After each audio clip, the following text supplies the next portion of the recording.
A warm welcome to the Authentic Pathways podcast. I'm Karin Holley, a PCC certified coach who specializes in burnout prevention, sustainable high performance, and authentic leadership.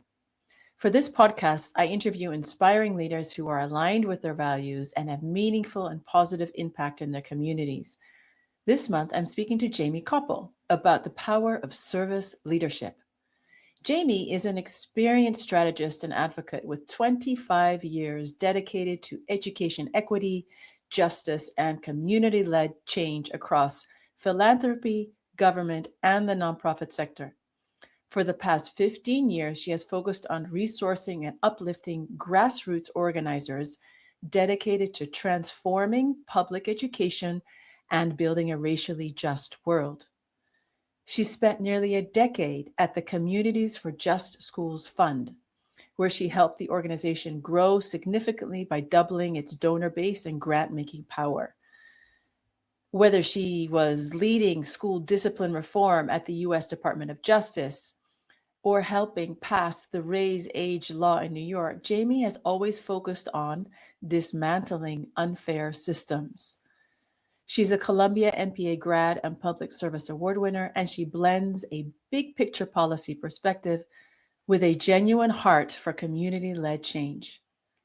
Which leads me to how we met through the nonprofit you founded, BECA, Bilingual Education for Central America, an NGO which is dedicated to expanding access to bilingual education in Honduras. I am now a volunteer member of the board and I'm supporting BECA to fulfill its mission.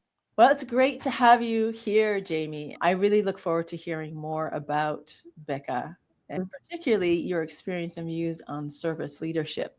You mentioned to me in an earlier conversation that Ella Baker's philosophy of servant leadership has been a source of inspiration. And how would you define then servant leadership, and particularly related to her philosophy? Yeah, I think that for those who are not that familiar with Ella Baker, this is an amazing African American woman who was growing up and then moving into adulthood at a time in the United States when the experiences that Black people were having, which unfortunately many of those experiences continue even in contemporary times, were being matched by an incredible multiracial movement for racial justice. And Ella Baker, as a woman, as an African American woman in that time, played a really key role in the Southern Christian Leadership Conference, working alongside Reverend Dr. Martin Luther King Jr. and many other folks. But she was also one of those shapeshifters who was able to work ultimately very closely with the Student Nonviolent Coordinating Committee. And in the spirit of understanding servant leadership, I think about Ella Baker's time with SNCC, with the Student Nonviolent Coordinating Committee, as the best example of how she showed up. And specifically, I would define servant leadership as a philosophy of leadership where your priority is serving others, your team, your community, and you do that by helping them to see and use and wield their own power, by fostering their growth, and by putting their needs first. And that is what Ella Baker consistently did. She was not the person out front. She was not a person who was ever preoccupied with her own status. She was a person whose leadership was so crucial, though, to the advancement of racial justice in this country, and I would say globally. A good servant leader is someone who works hard to model being empathetic, listening actively, and really being committed to neighbors, to community, to their fellow human beings. Well, thank you for that introduction. I'm going to definitely have to look up more of Baker's history. It sounds incredibly interesting. It's striking to me, actually, the way you're talking about servant leadership and the parallels with coaching. So when you talk about serving others, especially fostering their own growth, their power through empathy and active listening. I mean, that's like coaching work, but then at a big scale, a community scale. Yeah. If you could tell us a little bit more about the history, what was it about this approach of being not in the limelight, but being in the supportive role that you find is so powerful? Yeah, and I think it's also important to name that, for example, my work with Becca, I didn't start that work with a deep and profound understanding of Ella Baker and her legacy. Okay. That's something that came to me later. But this idea of connections across culture, across place, across generations, across all of these different ways you can slice the apple of how we are different.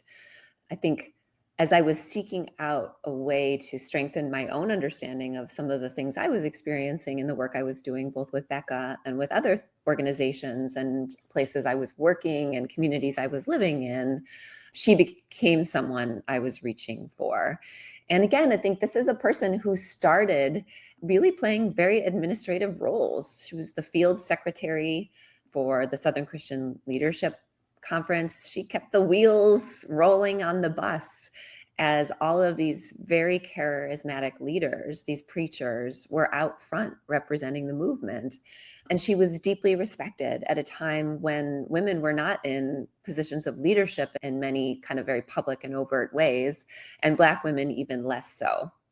And so I think that was kind of a very big part of it. And then the shift over to SNCC, I think the thing that I would name about that, and we don't have time to go into all of the specifics, it's just that represented a really bold move on her part. Because when we think about the civil rights movement in this country and civil rights movements in a lot of places, I think we tend to look for the big flashy events that mark progress. But those events are only possible if you do the work to build a base of people who have a shared understanding, not only of what their demands are, but why those are their demands. And my understanding of Ella Baker's legacy is that she was profoundly good at the administrative work of bringing people together and understanding the importance of not just bringing them together and telling them what they needed, creating space instead for them to learn together and make meaning that led to really strong objectives and goals that people were willing to stick with, even as the stakes got higher and higher, including people ultimately putting their lives on the line. I love the way you have expanded that definition of leadership. I mean, not only the service leadership, but if we compare it to the charismatic leader, as you mentioned, we all know Reverend Martin Luther King, and he's the token leader for that movement. And yet, so well said that these leaders cannot be out front without the wheels on the bus, and that leadership can take on so many different forms. Yes. Well, both up front, rallying the crowds, plus the one organizing, building the community base for that movement and that shared understanding of values and objectives in the movement. What were you going to say, Jamie? Well, also just that I think one really important thing about Ella Baker is that she ultimately chose to spend her last years, many years, working with the Student Nonviolent Coordinating Committee, right? And I think that represents something that shouldn't be missed, that she understood and believed fundamentally that young people's role in this work is critical to making change that will stick and that can be carried forward. And so, I mean, that was a really bold choice that she made. And she did it with grace. And she did it, just in a very, very thoughtful way. So, yeah. And so what's the parallel then with your life? Because you have a career across many different sectors, but it is often from the educational perspective, including BECA. Yeah. I mean, I think that Ella Baker for me is a touchstone. She's someone that I emulate and that I strive to live my life in ways that really model what I've learned from her legacy. And the way I would define the work that I've done and the ways I've devoted myself to improving my community and my country and this world is that I want to make sure that every child is being supported to live a safe and healthy life. And I've worked across a lot of different systems that are, purported to serve children.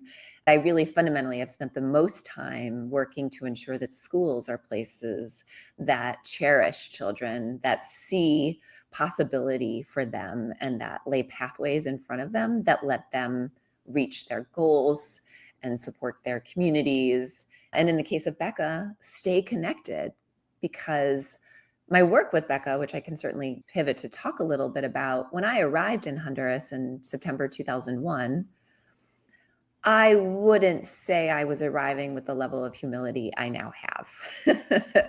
I was arriving with a really deep sense of a need that had been identified. And that need was to try to close the huge gap that existed in access to high quality education. And that in particular, there was an opportunity to close the gap by providing access not only to a high quality education, but a high quality bilingual education. Because in countries like Honduras, where very few people hold the majority of the wealth, there is a vast gap between those who hold the most wealth and the majority of the population. And so there were not, in 2001, and even today, there are still not a large number of high quality bilingual schools that serve families who do not have the economic means to access that level of education. And if you speak English, as you know, in the region, it's no more valuable than Spanish, which is such a beautiful language with such incredible cultural assets embedded within it. But English provides access to economic opportunity. And so that is what I arrived in Honduras to try to help create a model for inexpensive bilingual education for families from economically disadvantaged communities. And why Honduras, Jamie? And what was your calling there? Yeah, so it's funny. My entire career has been spent in trying to serve children. And I have my own personal reasons for making those choices. But I spent the first couple of years of my career learning how to do work that would be critical to working in the nonprofit sector in particular. So I worked for my college, Hamilton College. Shout out to Hamilton, who was incredibly good to me and made so many of the things I've been able to do possible because of their generosity and all that they poured into me. There, I was able to learn a lot of fundraising skills working in the development office and with the alumni office. And I was able to transfer that experience to go work at an international boarding school in the Swiss Alps for a couple of years, actually in my 20s. And in that work, I was helping to build out a brand new alumni program for this international school that had been around for 50 years, but had lost track of their alumni.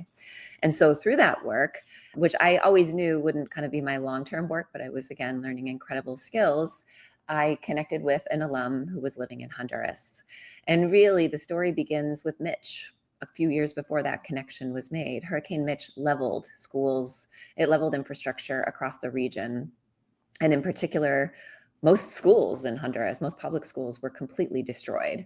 And so 2 years or so later, when I was contacted, there were folks working to rebuild infrastructure. Even still today, if you look at the budget for the Ministry of Education in Honduras, the percentage of that budget that goes to capital infrastructure is tiny.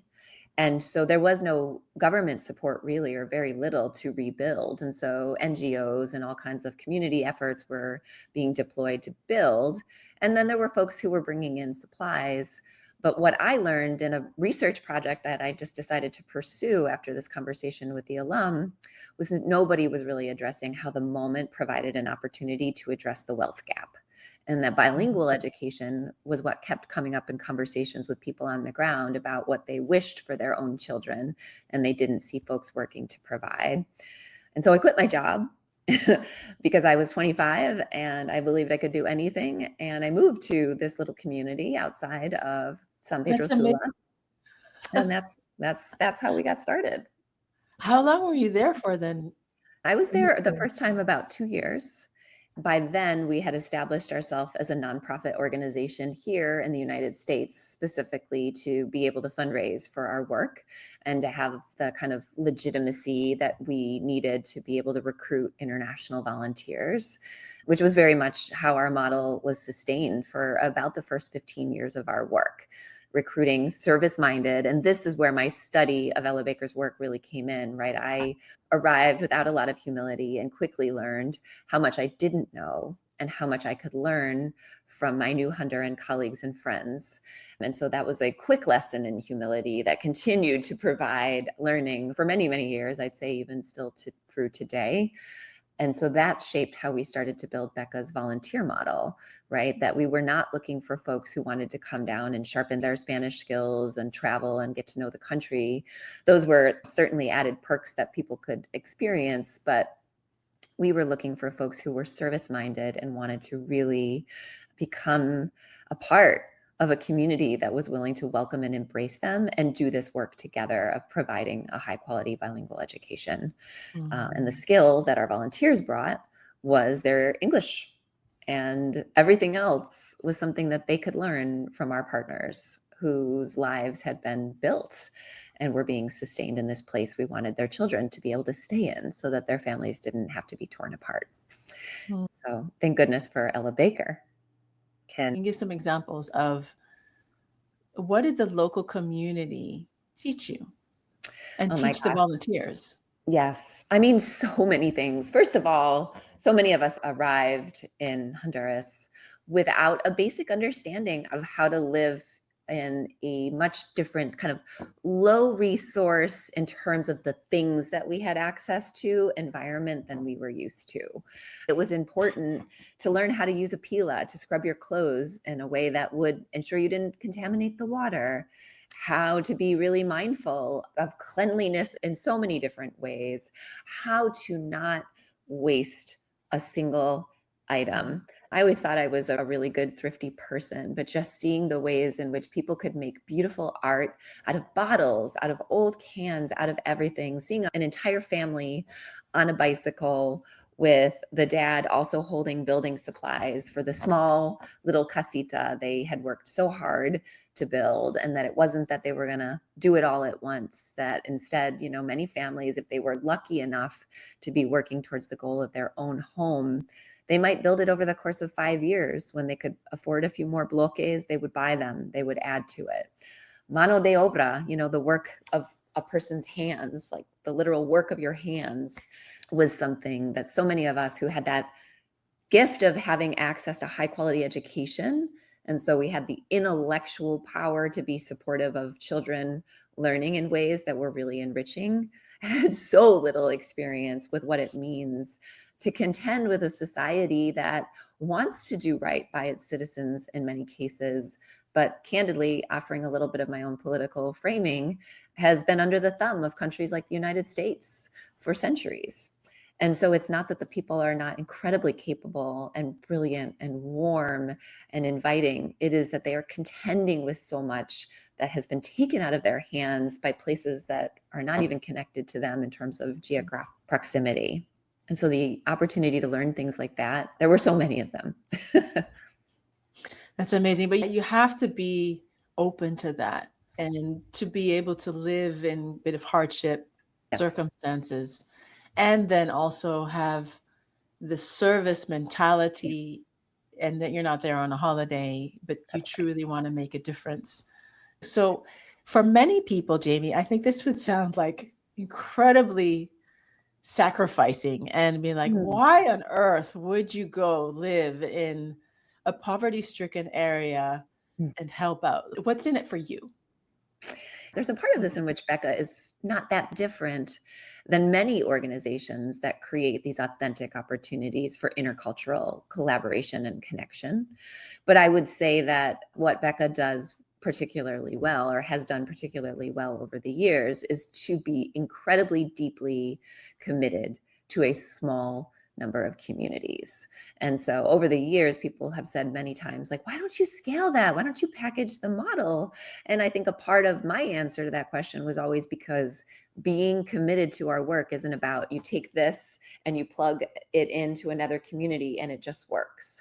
It is the deep intentionality of connection, of generative conflict, and all of those things that produce strong relationships that are sustained well after a volunteer, whether they're a teacher, a summer camp volunteer, a board member, has left their immediate service with the organization. I think it's best exemplified by how many BECA marriages there have been, and Oh. the fact that, there's many teachers who've married someone from the community or have married each other, and who talk so fondly and primarily about the strength of the relationships that they built with communities. And it's not just what they poured into those children.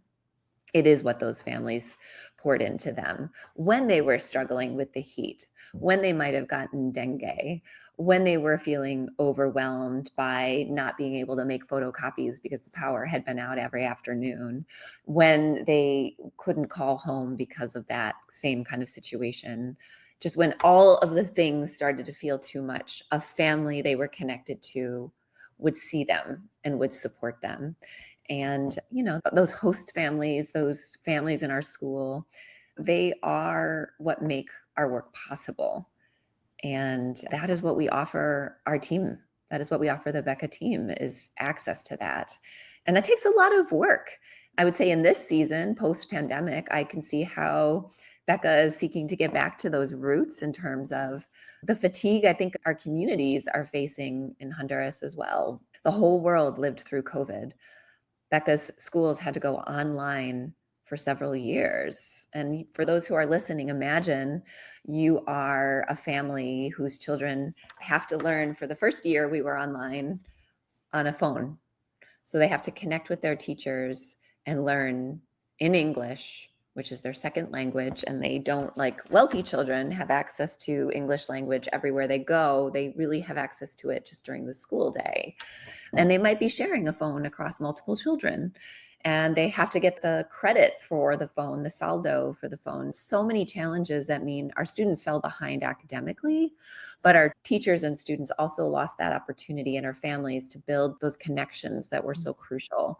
And so I name that just because this is hard work, right? This is the kind of work that will never be easy, but it's the kind of work when people commit to it that is transformative.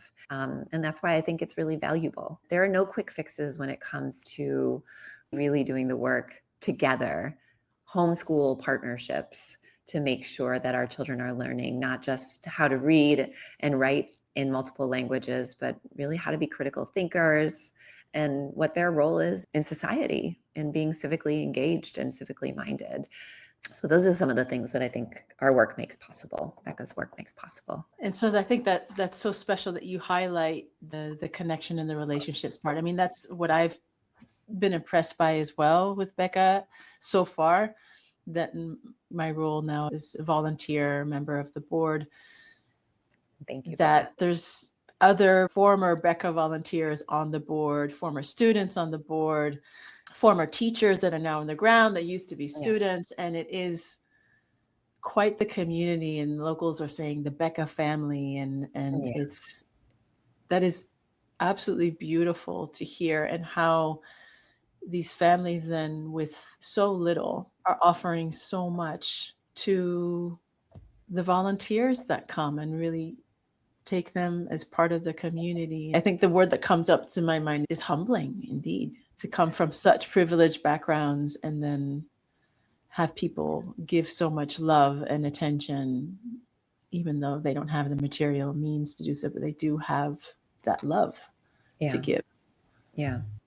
I mean, I think, if I may share, I've taken a lot of the lessons that BECA continues to teach me into my current reality. In addition to my BECA work, I've kind of worked professionally in a number of different sectors and all of the things. But over the last year, I've been building out my consulting. But at the same time, I have also been privileged and honored to support and be a part of a mutual aid network in the area where I live, right on the border of Washington, D.C., which you can imagine right now is under attack by this current administration, who is seeking to enforce how hard they are on migration by tearing families apart.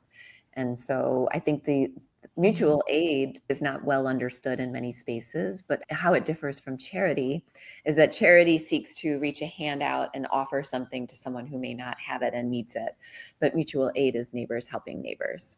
And so the lessons, while BECA in some ways is classified as a nonprofit and so fits with a charitable purpose more clearly in the charitable organization category, the parts of BECA's work that I'm the most proud of are the parts that for me are examples of neighbors helping neighbors, neighbors across borders, neighbors globally helping each other. When we close this call, I'm getting in the car and going to pick up a neighbor and her children and helping them reunify with her husband and their father, who was deported in a country that neighbors Honduras. And the privilege to be able to accompany them on this really precarious journey and to be supporting them as they go through the worst thing their family has ever experienced is one where I can deploy my knowledge and my resources in support of them. But they've poured so much into me in terms of my own understanding of their community. They're an Indigenous family, and just the beautiful ways that their broader community within their smaller community within our broader community shows up for each other. And so I think this moment is one globally where there's an invitation for us all to do that, right? I think many of us who do good social work and whatever one wants to frame it as are so deeply committed to others. But sometimes it can be hard to find pathways into being deeply connected with those neighbors that we want to help and that we want to be in relationship with. And so being a part of this mutual aid network has been such a blessing in my life. It sounds amazing that you're taking all those learnings from Honduras and now applying it in your own country that also desperately needs it and is also being torn apart. What are some ways then that we can find this deep connection? You said it's sometimes not easy to find the pathways of connection. So what are some ways that we can do that? Because as you're describing, it sounds like that's the foundation of change. Without those relationships, without the cultural understanding, and not superficial, but deep. As you said, you don't want to scale this. You want to really focus in on the family right in front of you, or this one school, not have it balloon, because then you lose that connection. So again, going back to my question, what are some ways, if we're thinking of other service leaders, that they can foster this deep connection? Yeah, I mean, I think in so many parts of the world, first of all, I love your question, and it models that active listening that coaches do so well. So thank you for that. I think in so many parts of the world, certainly in the United States is a very easy example, and the one that I'm most familiar with and steeped in, the polarization of political realities and how they play out socially is kind of terrifying. And I think that is an invitation to each of us to deploy our humility. And this is a world that, in particular, where I am sitting in this country, is a country that sends a message that we value individualism over collectivism. And this is a moment for collectivism. And those of us who came up through the US education system have a lot to learn about setting aside sometimes our own individual achievements and striving to connect more deeply with our own families, with our own small communities, and with our broader areas and regions and neighborhoods. And I think a way to do that, and there are many, many ways, but one example is to look for who is doing mutual aid where you are, right? Because oftentimes those mutual aid networks are led by directly impacted community members. And that is then an invitation to be of service to that network. Yes, you can bring your ideas and your strength, but are you also bringing that active listening? So, for example, in the work we're doing here, we have multiple teams. What we are experiencing is that where I'm sitting, ICE, Immigration and Customs Enforcement, which are the folks who are picking up and they're kidnapping our neighbors, often illegally and with no ramifications to them for doing so. we have a whole rapid response team who gets sharper and sharper on how they do their work. But we know the license plates of those ICE officers, and we're keeping a tracker and we're maintaining it. We know where they congregate in the morning. We know what they're doing. And so that rapid response team is our first point of contact to not disrupt or be rude to those agents, but instead to be there when these abductions are happening, to capture the information of the person being abducted so that their family knows what happened to them, because ICE does not notify the family, to make sure the car is not impounded, but instead gets back to the family so they don't end up with that bill. From there, that rapid response team's work makes it possible for us to then deploy what we call our care bears, which are folks who then come in and have the linguistic and cultural competency to meet a family where they're at in this moment of crisis, to help them connect to legal counsel, to help them connect to emergency food. So often it's the men who are being taken, and then women who are amas de casa, they're the heart of the home, and they're not working outside the home, so there's now no income. We support them with emergency food and with all kinds of resources so that they are not alone. And then we're raising money because there's no more infrastructure for pro bono legal support. And if you don't move fast, people are detained. So those are some of the ways where I can show up in a home. And if I didn't have the cultural experiences I might have, I could be someone who's like, oh, I'm holding a little bit of judgment in my heart because I see they're giving the kid Coca-Cola, or they don't have the kind of coat I think they should have, or whatever. I give those really stark examples because that happens. I think instead, if you open your eyes a little wider, as I learned to do in my time in Honduras, and you see all the things you can learn from what you're seeing, how mom is wearing baby close to her body in a wrap, how attuned she is to the needs of the children, how much love and respect is in the home, right? If you look for the bigger picture and you carry that into the work you're doing to learn and to be supportive, I think for me, that is what this moment invites all of us to do. To enter humbly into relationships where we can be supportive, but we can also learn what it's going to take to maintain Mother Earth, to keep this planet moving and spinning on her axis. Yeah. My personal mission is, through deep listening, asking questions, is to bring more love and sustainability into the world. Yes. But I love the examples that you give because they're so practical, they're so real, and they're so raw. And one of the solutions, as you say, people helping people, neighbors helping neighbors, Yes. communities coming together. And I think especially now with also the mental health and the loneliness epidemic, it's like a no-brainer. And also it's kind of for free, right? You can, some of it is for free, that you can work together to create these teams. And you're doing wonderful work also than getting the funds to support all of these initiatives. But wow, what a world you operate in, Jaime. Incredible. What are some of the challenges? I mean, I think the challenges are that things keep changing. The laws keep changing, the harms keep shifting, and there are many people who do not want connection, who do not want a world where everybody is welcomed and loved. And that is challenging because I can't understand it, because it does so much harm, not to me a lot of the time in terms of my physical reality of moving through the world, certainly in terms of my psychological and emotional spirit, yes. But I really believe, I don't want to say something completely cheesy, but I really believe love will win, that love is the most powerful thing that there is. And if we keep choosing love, if we keep choosing connection, and if we do it in ways that are smart and attentive to the realities of the moment, then we will win.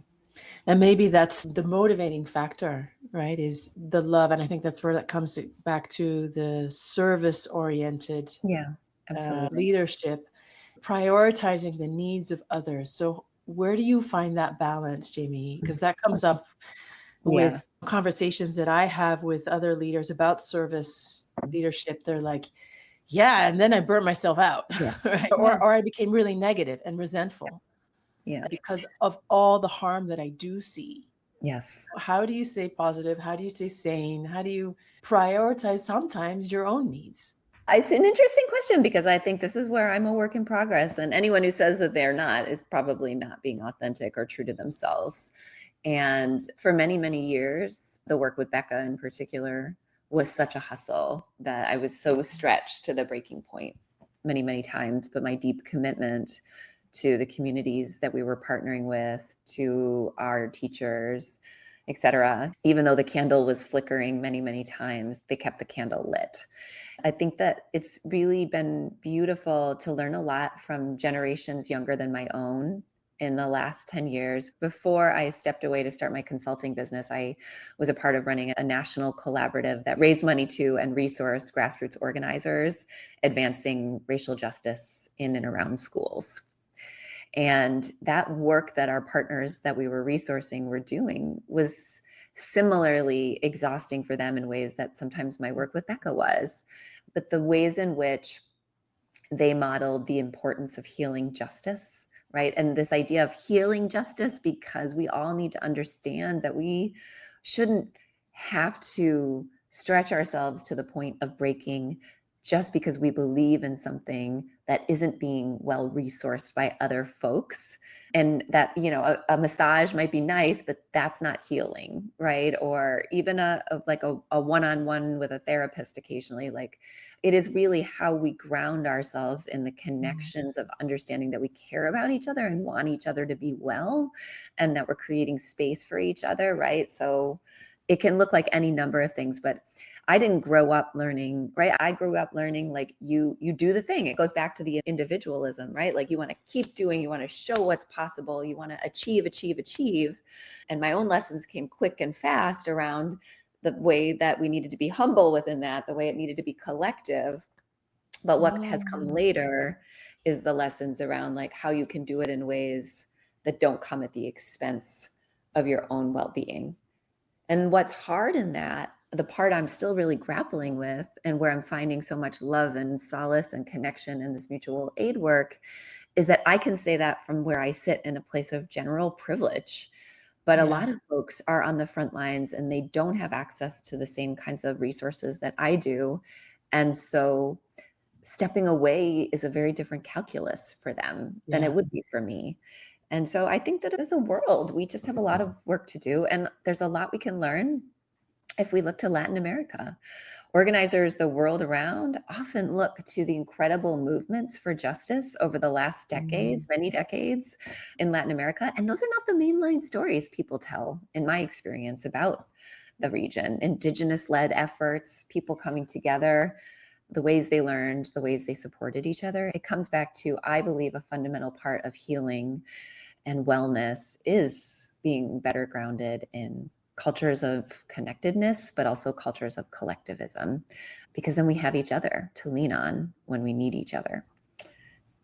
And that's probably the most important part of being well. So actually, it's the work that you're doing, empowering the local communities, is also that which sustains everyone, because it's collective. Yeah. And even the word empowering is one I sit with a lot because it, first of all, it includes the word power. And sometimes you can take that word and it's like, I am giving someone else power. But what I love about the reframe around collectivism is that what it's really inviting us to think about is that together we are powerful. I become more powerful in a spirit of love and connection when I am listening actively and I am calling upon the strengths and wisdom of those who I'm collaborating with, and vice versa. So how do you navigate the individualism that is so prevalent in Western culture?